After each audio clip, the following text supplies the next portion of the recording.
I'm Vladimir Duthier. This is a live look inside the Pentagon briefing room. Defense Secretary Pete Hegseth and Joint Chiefs of Staff Chairman General Dan Kane are giving an update on the war with Iran. Let's listen. We're confronting now. This fight, Operation Epic Fury, it hits home. Our generation understands this fight. For 47 years, these barbaric savages in the Iranian regime have murdered our brothers in arms, my guys, your guys, our guys, through their terrorist proxies and cowardly attacks. Now they race toward a nuclear bomb to hold the world hostage. The Iranians have targeted and killed thousands of my American brothers. That race to a nuclear bomb, President Trump will never allow it. Not now, not ever, not on our watch. The mullahs are desperate and scrambling. Like the terrorist cowards they are, they fire missiles from schools and hospitals, deliberately targeting innocents, because they know their military is being systematically degraded and annihilated. Iran's neighbors, and in some cases, former allies in the Gulf, they've abandoned them. And their proxies, Hezbollah, the Houthis, and Hamas, either broken, ineffective, or on the sidelines. Iran stands alone, and they are badly losing. On day 10 of Operation Epic Fury, we are winning with an overwhelming and unrelenting focus on our objectives, which are the same as the day I gave my first briefing here on Operation Epic Fury. They're straightforward, and we are executing them with ruthless precision. One, destroy their missile stockpiles, their missile launchers, and their defense industrial base, missiles and their ability to make them. Two, destroy their Navy. And three, permanently deny Iran nuclear weapons forever.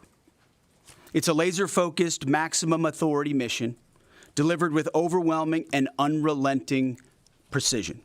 No hesitation, no half measures.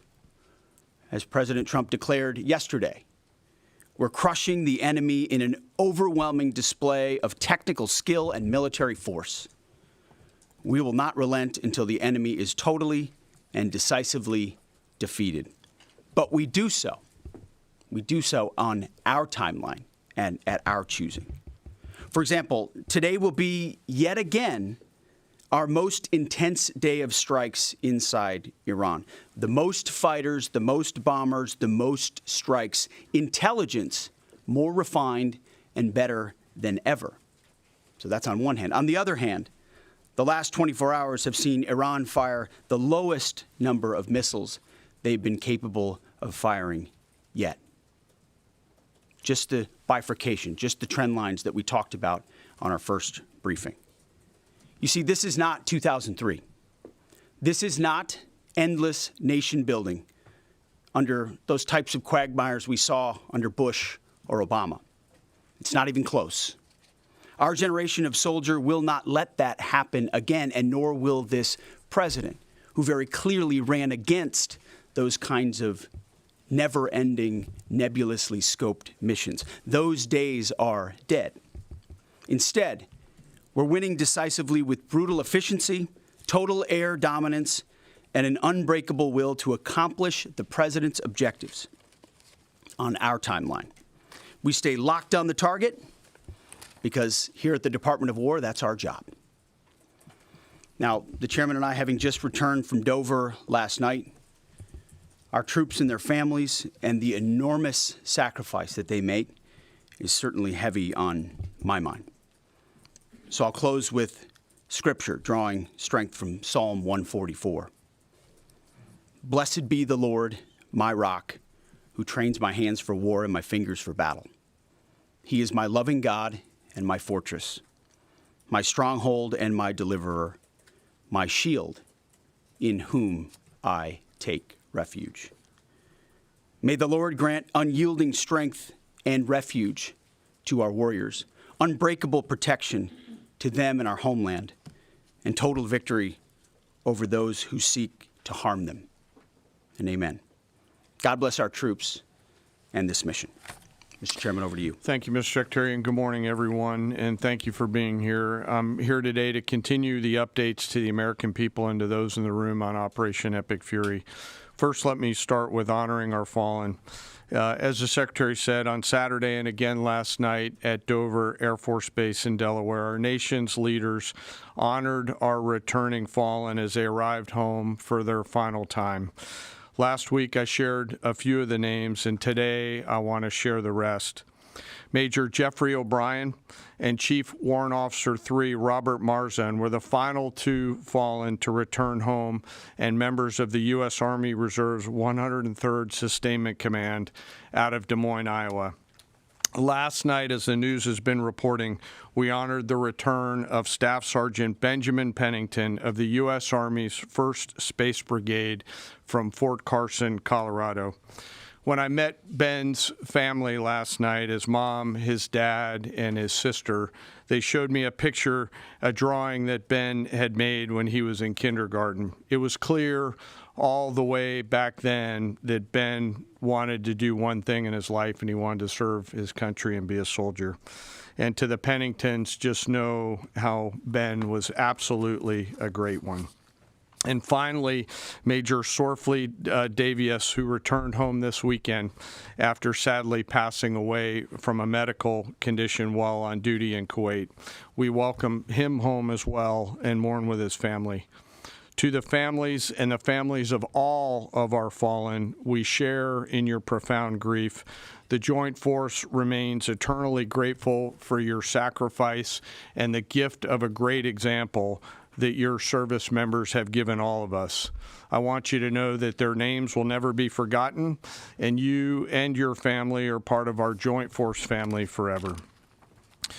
Let me talk a little bit about the progress thus far, acknowledging that Admiral Cooper will likely continue to give updates from CENTCOM. As the Secretary said, we're in the 10th, moving into the 11th day of Operation Epic Fury. The Joint Force remains focused on 3 military objectives: continue to destroy Iranian ballistic missiles and drone capability in order to prevent attacks on the U.S. and others throughout the region. And this means attacking launch sites, command and control nodes, stockpiles before they can threaten our personnel, our facilities, and our partners. Second, we continue to strike the Iranian Navy and their capabilities in order to do things like sustain movement through the Straits of Hormuz. And third, we continue to start working on and going deeper into Iran's military and industrial base in order to prevent the regime from being able to attack Americans, our interests, and our partners for years to come and project power outside their borders. This means servicing production facilities, research and development sites, and infrastructure. Let me turn to the map. We're going to try digital today to prevent laser injury. Since our last update, CENTCOM continues to make progress across the southern flank. To date, they've struck more than 5,000 targets. U.S. Strategic Command bombers recently dropped dozens of 2,000-pound GPS-penetrating weapons on deeply buried missile launchers across the southern flank. We also have struck several one-way drone factories to get at the heart of their autonomous capability. And of course, alongside our regional partners along the southern flank, continue to execute intercepts against one-way attack drones using fighters and attack helicopters. Our strikes mean we've made significant progress in reducing the number of missile and drone attacks out of Iran. Ballistic missile attacks continue to trend downward, 90% from where they've started, and one-way attack drones have decreased 83% since the beginning of the operation. A testament to our air defenders and our air defense systems, and as I said, our partners in the region continue to do great work as well. Second, we're making substantial progress towards destroying the Navy. In the first 10 days of the conflict, we're more than 50 Iranian naval ships into the campaign using a combination of artillery, fighters, bombers, and sea-launched missiles. As Admiral Cooper noted last Thursday, we struck and sank an Iranian drone carrier ship, and U.S. CENTCOM continues today to hunt and strike mine-laying vessels and mine storage facilities. This work will continue.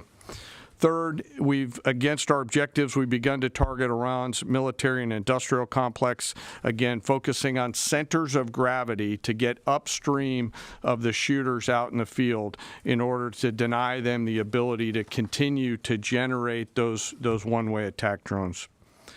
Let me spend a minute talking about the joint force. Across the area of responsibility, this is gritty and tireless work, and I cannot begin to explain how incredibly proud I am of the extraordinary courage, tenacity, and grit and professionalism within the joint force. Last time I had a chance to talk about the Army's incredible logisticians who are out there sustaining the fight. Today I want to highlight a few groups of sailors. First, I want to thank the men and women of the Ford Carrier Strike Group and their families, and let all of them know how grateful I am for their leadership and service.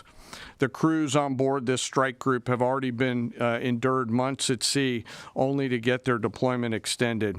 These exceptional Americans, rogered up, all supported by their families, continue to stand the watch, taking the fight to the enemy over and over again, night after night. Aboard ships like the USS Ford and the Abraham Lincoln are a special group of sailors I want to highlight today. These are the men and women, the sailors up on the roof running operations on the flight deck. With an average age of the early 20s, these are the unsung heroes of naval aviation.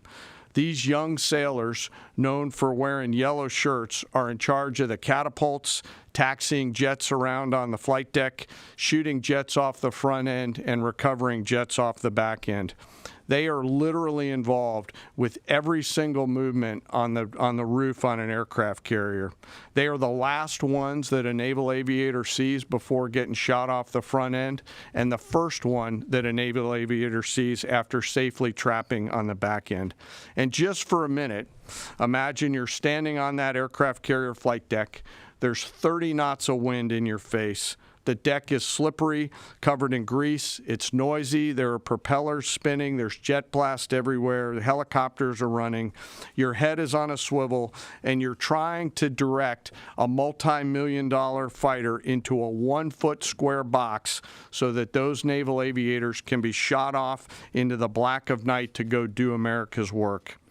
Those jets are fully loaded with missiles and bombs, and they are a world-class team combined with the naval aviation and the aviators in those jets. This beautiful symphony of American spirit is the definition of perfectly organized chaos, and these crews do it every single time the carrier is at work. Oh, by the way, in the middle of the night and oftentimes in the pouring rain. These are dedicated young people who take the road less traveled to serve their great nation, doing the deeds that we need them to do. America's enlisted force is the pride of every nation's military, certainly ours, and the envy of every other one as well. Each and every one of them out there across the joint force are extraordinary, and in particular today I want to highlight the yellow shirts. Ladies and gentlemen, our work continues. It'll continue to be difficult. I ask every American to keep our deployed force and their families in our thoughts. Combat deployments can be tough on the force and the families, and it's important that we continue to remember that. I remain deeply humbled by the 2.8 million members of the Joint Force, and I'll end where I started, and that's remembering our fallen and their families whose sacrifice will be felt forever. And with that, I'll take some questions with the Secretary. A beautiful symphony of American spirit. Well said, Mr. Chairman. Thanks, sir. And I will just note that no other country in the world is capable of executing what the chairman just described, day after day, night after night, unrelenting. Well said. Thank you. Yes, sir. Alexandra Ingersoll, One America News.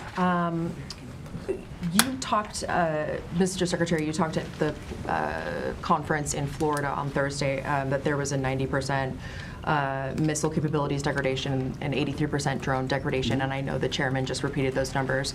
We've seen the most amount of fighting these past 5 days. Is there any update to those percentages?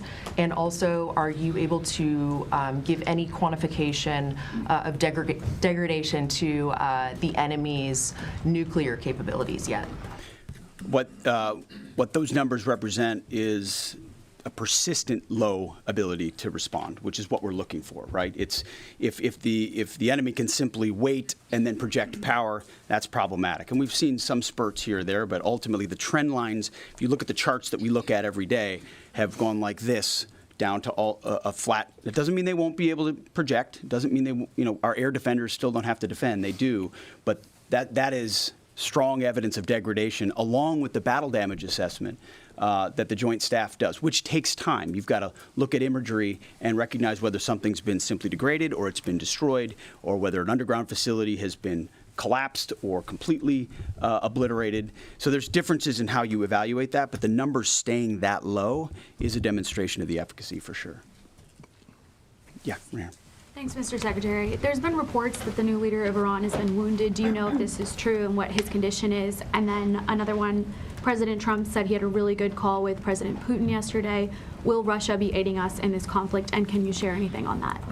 Well, the president, as I've said before, maintains strong relationships with world leaders, which creates opportunities and options for us in very dynamic ways. So the president said it was a good call. I was not on it, but those that were said it was a strong call, reaffirming hopefully the opportunity for some peace in Russia, Ukraine, and also a recognition that as it pertains to this conflict, they should not be involved. The first question was? On the new leader of Iran, there's reports that he's been wounded. Oh, the new leader of Iran. He would be wise to heed the words of our president, which is to not pursue nuclear weapons and come out and state as such. As far as his status, that's not something I can comment on right now. Yeah, right here. Great. Mr. Secretary, Eric Schmidt with the New York Times. A question for you first. Last week you talked about this being the beginnings of an air campaign that could last 3 to 8 weeks. Can you give us your assessment on where we are now? And Mr. Chairman, in any conflict, the enemy or the adversary adapts to the tactics it faces. Can you talk about the most challenging adaptation the Iranian military has made to the U.S. military? What challenges are you facing most right now? Thank you. I appreciate the question. Where we are is in a very strong place, giving the President of the United States maximum options. And from the beginning, from this podium, we haven't stated how long it will take. Our will is endless. Ultimately, the President gets to determine the end state of those objectives, right? But what he's said continually, and I want the American people to understand, is this is not endless. It's not protracted. We're not allowing mission creep. The President has set a very specific mission to accomplish, and our job is to unrelentingly deliver that. Now, he gets to control the throttle. He's the one deciding, he's the one elected on behalf of the American people when we're achieving those particular objectives. And so it's not for me to posit whether it's the beginning, the middle, or the end. That's his, and he'll continue to communicate that. What we serve him as is we give him updates on a daily basis of exactly where we are so he can make that determination on the throttle. Mr. Chairman. Thank you for the question on adaptation. As you're right, no plan survives first contact with the enemy or Murphy. They're adapting, as are we. Of course, we have very entrepreneurial warfighters out there. I'd rather not, for operational security reasons, tell them what's working. So I'm going to not answer that question based on that. But we are watching what they're doing, and we are adapting faster than they are. Are they more formidable than you anticipated, General? I mean, I think they're fighting, and I respect that, but I don't think they're more formidable than what we thought. Secretary Hegseth, thank you. Jordan Conrad's from the Gateway Pundit. Axios reported, citing U.S. and Israeli sources, that the U.S. was not happy with strikes on 30 fuel depots in Iran. While this is anonymous sourcing, it seems kind of congruent with what President Trump said yesterday, that there's certain spots they don't want to hit relating to energy infrastructure that would take a long time to rebuild. And whether this reporting is true or not, what's your message to Americans, those who supported the president and those who aren't really in favor of this war and who worry that Israel might be taking advantage of the U.S.'s backing. And then for Mr. Chairman, for you, I wanted to ask, when you say that we're moving inland, what capabilities does Iran have to shoot down jets over their land? And would that trigger some kind of rescue operation that could risk a bigger ground operation? Well, I would just state by saying Israel's been a really strong partner in this effort. Where they have different objectives, they've pursued them. Ultimately, we've stayed focused on ours. But what Iran has felt is the power of the world's two most powerful air forces. In that particular case, those weren't our strikes or that objective, or that wasn't necessarily our objective. But the president has made it clear to those concerns that we're not getting pulled in any direction. We're leading. The president is leading. He's determining where we want to go, what the outcome will be, what the end state is, with a very keen eye. And I understand those concerns because I've heard from a lot of people who I went through 20 years of those wars myself, worried about getting dragged in, worried about mission creep, worried about nation building or democracy expansion. That's never the perspective the president has pursued on this. Just because previous presidents and previous secretaries have decided to just pour more resources and more people in toward some unguided end state doesn't mean that's the way the world needs to look today. In fact, the American people voted for a different approach. But what the president also stated from the beginning was Iran can't have a nuclear weapon. And it's one thing to say it. It's easy to say. Anybody can say that. I mean, Barack Obama said that. But to do something about it takes courage and resolve. But in that courage and in that resolve, you can also be very scoped in what you're trying to execute to ensure that the sacrifice of Americans, American treasure, American lives, all of those properly meet the objective that you're trying to accomplish. And certainly, as someone I talked out front about what the Iranians have done to our generation, yes, we're clear-eyed about it. But my job is to keep it scoped, given the directive to the president to accomplish the mission. Thank you for the question. Most of their higher-end surface-to-air missile systems are not factors at this point in time. We're able to move around fighters that are moving deeper with relative impunity. Always some risk out there. I don't want to say that there isn't, and we'll always maintain and retain capability of doing search and rescue type of things. But I don't want to get into the details. But thank you for the question. Chili. Thanks, Mr. Secretary. President Trump told our team on the ground early this morning that the thing that has surprised him the most during the course of this operation so far has been the Iranian regime attacking countries that are not attacking them. I'm curious if that surprised you as well. And General, curious if you are open to the possibility of escorting vessels through the Strait of Hormuz, and if you could describe some of the challenges of doing so. Big mistake by the Iranian regime to start targeting its neighbors right away, exposing who they are and what they're all about, indiscriminate targeting, flailing recklessly at the beginning. I can't say that we anticipated necessarily that's exactly how they would react, but we knew it was a possibility. And I think it was a demonstration of the desperation of that regime then and that regime now, that they still think their pathway out is to try to alienate their Arab partners even more, who've instead decided to come to us and have been willing to go on the offense, have been giving us access, spacing, and overflight in a new partnership that will continue to remake the region the way that President Trump did with the Abraham Accords. So you're pushing those countries in our direction to support this effort, further alienating Iran. And I think it's worth underscoring. I see in the media banners that say, war expanding or war spread. It's actually the opposite. It's actually quite contained, and more of those countries are coming on side, recognizing that you can't live under a conventional umbrella with nuclear ambitions with a radical regime like that. Again, properly scoping the objectives in the process. And then you want to talk about the Strait? Sure. On the. All right, you've been watching a press conference given by the Secretary of Defense, Pete Hegseth, and the Chairman of the Joint Chiefs of Staff, General Dan Kane. The Secretary saying Iran stands alone and they are losing badly. CBS News senior national security correspondent Charlie D'Agata is joining me live from Tel Aviv. Charlie, the Secretary also saying that today will feature the most intense U.S.-Israeli strikes yet in Operation Epic Fury. Your reaction? Yeah, Vlad, listen, it's almost perfect timing. I hate to say it, but just as we started speaking, those air raid sirens went off. And it may seem like they go off all the time, because they do when you and I are speaking, or our colleagues are doing this. That's the first time in certainly a couple of hours. You wonder if this has been coordinated.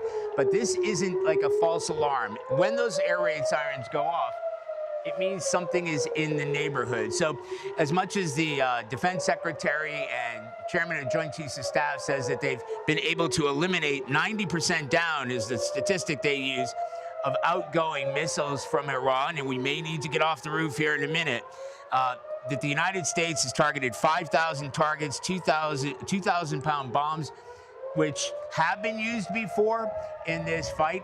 They've been able to take out a lot of the missile launchers, a lot of the drones, but Iran has continued to be able to strike here in Israel, or at least attempt those strikes. We saw a big one, barrage, a couple days ago, and they continue to try to hit Gulf neighbors. So the wind's picking up too. Yeah, but if your crew... this is a reality here, that Iran is able to continue to at least attempt striking back. We're fine. Okay, all right.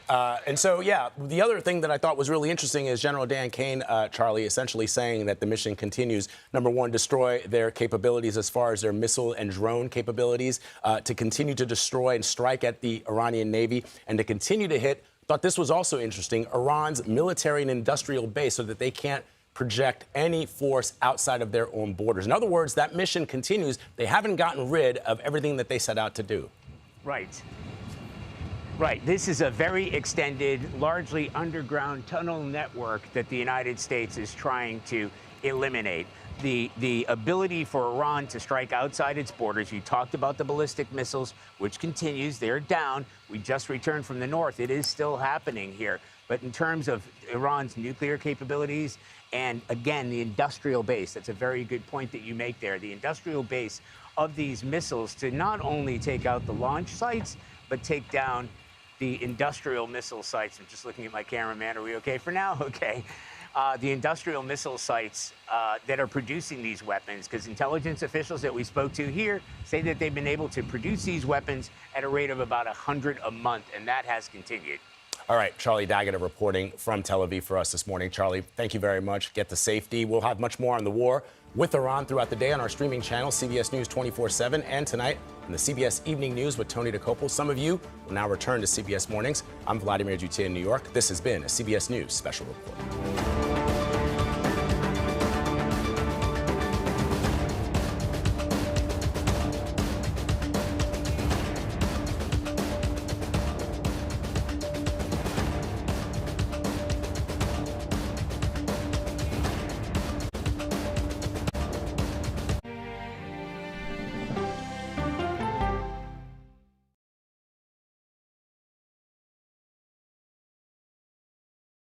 When a young woman nearly dies from poisoning, it just progressively got worse, and someone said it's lead poisoning. Investigators focus on the two people she trusted the most. I was at that time a suspect. Everybody had to be a suspect. I'm gonna ask you a direct question. Did you try to poison your wife? 48 Hours, now streaming on CBS and Paramount+. Here it is. 60 Minutes. I am not looking down. Takes you on the perilous trek to Everest. Every rock counts. We're so close. Chilling with the queen, her name is Gail King. Hey! CBS Morning. CBS Morning. CBS Morning. CBS Morning. CBS Morning. CBS Morning. CBS Morning. CBS Mornings on CBS and where else? Paramount Plus. See you at 7. CBS Mornings. I want a mug. Yeah, good mug. Could you write the next Christmas classic? Plus a tasty French holiday treat. And Kate Hudson and Hugh Jackman make beautiful music. 'Tis the season, Sunday morning. I'm Major Garrett in Washington, inviting you to the Takeout. Politics, policy, people, and pop culture served up weeknights. What's on the menu? Plenty. The day's happenings with curiosity, informality, and humor. It's serious discussion, but we do not take ourselves too seriously. Who was a better speaker, Mike Johnson or you? Oh, come on. Join me on The Takeout. Streaming right here on CBS News 24/7. You both had talked about going on Survivor together. Right. A Survivor contestant believes his sister was murdered. I'm sorry that I couldn't protect you. And is determined to be her voice. This is her speaking to everyone saying, don't let this happen to you. 48 Hours, now streaming on CBS and Paramount+. Go to the ends of the earth. We'll hit the heights. A great adventure together. And reach for the stars. Star power. I like it. So cool. But wait, there's more. Experience thought-provoking. Something that's undeniable. With mindfulness. Innovative. Magical. It's like being a child. And truly original reporting. God, you do your research. I tell a good story. Because there's always something new under the sun on CBS Sunday morning. Do you believe this case could be solved? Yes, I do. What is your emergency? I accidentally shot my wife. Do you think it was accidental? I guess that's the million-dollar question. It's not a violent crash. No. Whoa. There's our connection. Lady down. I knew this was going to happen. Did this look like an accident or something else? Something entirely different. I never would have guessed how this ended. 48 Hours, now streaming on CBS and Paramount+.